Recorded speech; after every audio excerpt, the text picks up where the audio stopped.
एक छोटा सा गांव, चारों ओर हरियाली, पंछियों की आवाजें, कच्चे मकान और मिट्टी की वो सौंधी खुशबू, मानो खुद कुदरत ने इसे अपने हाथों से सजाया हो। पर गांव के लोग गरीब थे, फटे कपड़े, टूटी झोपड़ियां, लेकिन चेहरों पर सच्ची मुस्कान और दिलों में मेहनत की आग। किसी के पास बैलगाड़ी थी, कोई खेतों में पसीना बहाता था, तो कोई धूप में बैठा गाय से दूध निकालता। ये लोग दिन रात मेहनत करते, बस 2 वक्त की रोटी के लिए।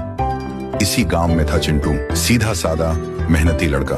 आंखों में सपने थे, खुद को भी बड़ा बनाना और अपने गांव को भी रोशन करना। लेकिन चिंटू इतना गरीब था कि स्कूल भी नहीं जा पाता। उसके पास किताबों की जगह जिम्मेदारियों का बोझ था।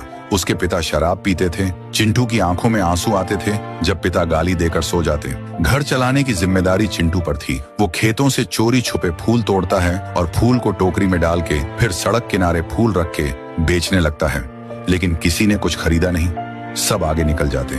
चिंटू थक कर बैठ गया, आंखों में आंसू, दिल में हार। वो उदास मन से गांव के कच्चे रास्ते से घर लौट रहा था कि तभी सामने से एक बूढ़ी औरत गिरती हुई दिखी, जो कि बेवश गिर गई थी। चिंटू फौरन बूढ़ी औरत के पास गया और उसको पानी पिला के मदद की।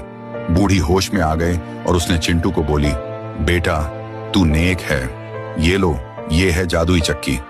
पर याद रखना, इस चक्की से तभी कुछ मिलेगा जब किसी चीज का नाम लेकर ये कोड बोलोगे, घूम जा मेरी किस्मत, चमक जा मेरा नसीब। चिंटू घर लाया, चक्की घुमाई और बोला, पैसे, घूम जा मेरी किस्मत, चमक जा मेरा नसीब। कुछ ही पलों में चक्की के चारों ओर सोना, पैसे, गहने भर गए। धीरे धीरे चिंटू अमीर हो गया, बंगला, गाड़ी, सब कुछ।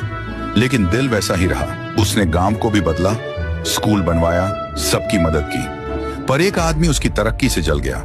एक रात वो चिंटू के बंगले में घुस के चोरी से वो चक्की उठाकर अपने घर पर लाता है। अगली सुबह उसने बोला, दौलत से भी बड़ा कुछ दो, और कोड बोला, घूम जा मेरी किस्मत, चमक जा मेरा नसीब। लेकिन चक्की से निकल पड़े हजारों जहरीले कीड़े। वो आदमी तड़पता रहा और वहीं उसकी मौत हो गई। तात्पर्य, नेक कामों का फल कभी खाली नहीं जाता और लालच का अंजाम हमेशा बुरा होता है।